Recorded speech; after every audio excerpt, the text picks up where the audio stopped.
Welcome back everyone. Quick channel update before we get into the video. We're going to be doing more of a free-flowing video style moving forward.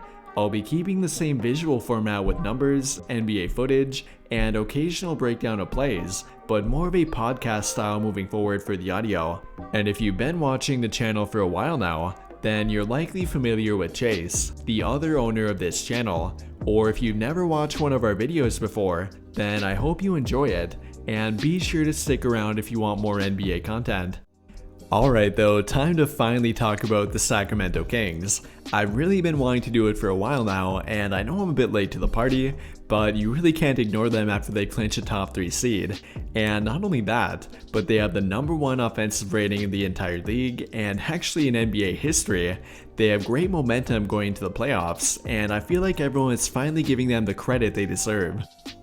Yeah, it's long overdue. This whole season they've kind of been hooping in the dark.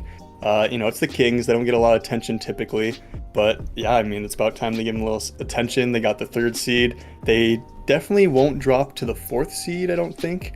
No, but yeah, they're locked in. So 3rd seed, potentially 2nd seed, maybe anything crazy. But what do you think about that matchup against the Clippers?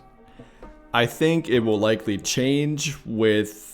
The Clippers could remain there right now, but with everything so compacted with literally the 4th seed through the 11th seed, it could change within 2 games.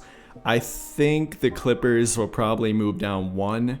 I'm not sure if the Pelicans or the Lakers, the Timberwolves will get there, but it's kind of a toss-up.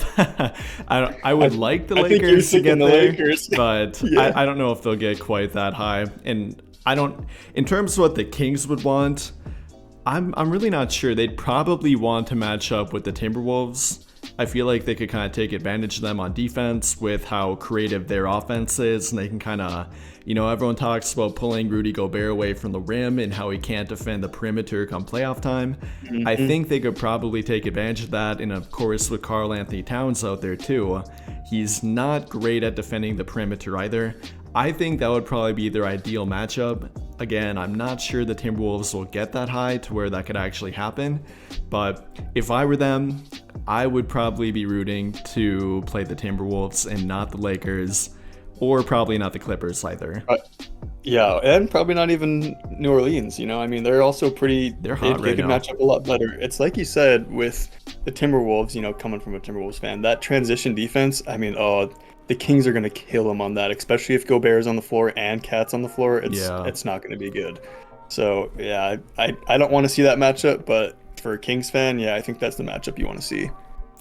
Yeah, I definitely agree with that. That would be, again, who I'm rooting for if I'm a Kings fan, and I'm kind of partially a Kings fan right now. How can you really not be rooting for them? They haven't been there in so long now. It's kind of hard not to root for them. Yeah, complete underdog. And I think they could be a dark horse too. Everyone's talking about how the lower seeded team should want to match up with them. And I kind of agree with that in terms of, yeah, they haven't been there before. Sabonis made it with Indiana, to only round 1 before.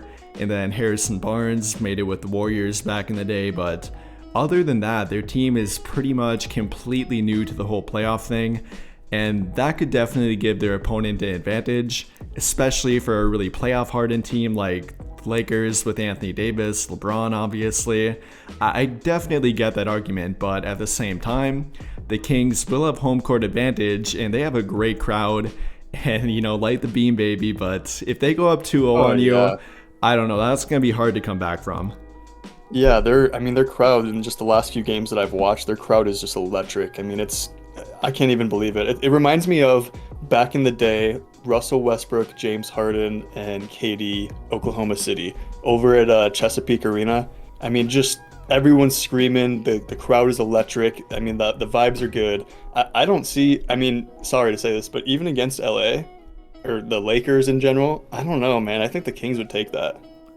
Yeah, it would not be a guarantee either way for sure. In terms of that Oklahoma City Thunder crowd thing, I actually really like that. And they're both, when the Thunder got there, they weren't very good right away. And then when they finally made it to the playoffs, they're, Oklahoma City had never had a team at that point either, so they were hyped when they got there. And Mm-hmm. it's kind of like that for Kings fans right now too. They haven't been there in forever. A lot of the newer generation of Kings fans have never seen them go to the playoffs at all. So Yeah, yeah, yeah. they're going to be hyped. I like that comparison. And yeah, no, I agree. It won't be easy for any opponent playing them. Definitely No. not in round one, no matter who they match up with. And I think regardless though, they probably will drop a game or two at least, and it'll be a tough series for them. They'll have little playoff jitters to get over, but I'm fairly confident in them depending on the matchup. So, do you think a second round exit then for the Kings is probably most likely? Depending on the Yeah, matchup, of course. yeah, everything is matchup dependent, but I don't think that would necessarily be horrible for them either. It could be a really good step in the right direction, but I mean, that's probably their ceiling. I don't see them overcoming a healthy Phoenix team. I really don't see them overcoming the Denver Nuggets. Even in round one, like I said, the Clippers or Lakers could be tough, but I think that's probably their ceiling, and I really don't think that's a bad thing either. One thing too that I kind of just thinking about right now. I mean, the Clippers. I mean, we think that they might just walk the Clippers if anything, but I mean that Clippers team has got a lot of great like playoff depth. Oh, You they know what I definitely mean? do. Like, It's a lot about being healthy, though, too. Like, will they right, have Paul yeah. George back for round one? And if they don't, can they even make it beyond round one?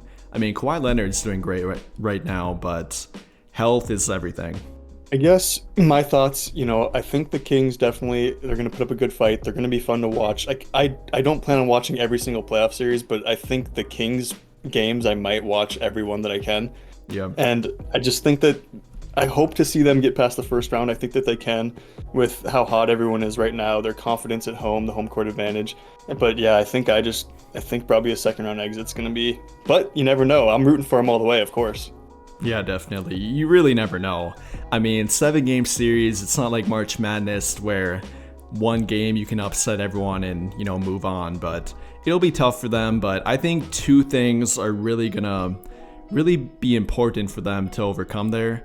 One will be translating their clutch, how good they've been in the clutch, into the playoffs, because they've been pretty much the number one clutch team in the NBA this season, between De'Aaron Fox having the most clutch points in total, and then with actually them averaging the most clutch points per game in the NBA.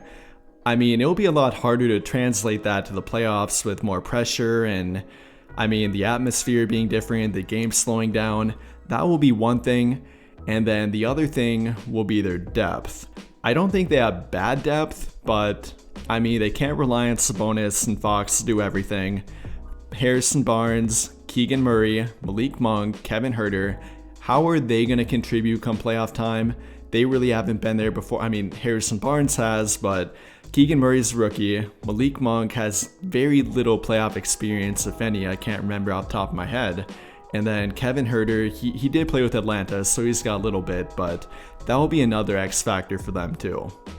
Yeah, it just depends. I mean, because when you play in the playoffs, I mean, everyone's trying that much more. Everyone's digging that much deeper. You're going to have elite defenders on Fox and Sabonis. I mean, every single game, you're going to have a top tier like defender on them. So who's going to step up when those two are getting either locked down or they just can't find the rhythm? I mean, the Kings have that depth, kind of like you say, but it's young depth, it's inexperienced depth, and I don't think that it's not possible. But it'll just be really interesting to see who's going to step up and be that X factor.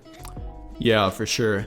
Another thing I would say too is that translating their great offense into the playoffs, I mean, that's a lot more difficult. The game slows down. Mike Brown is fairly experienced head coach. He hasn't been a head coach beyond this year in about a decade now.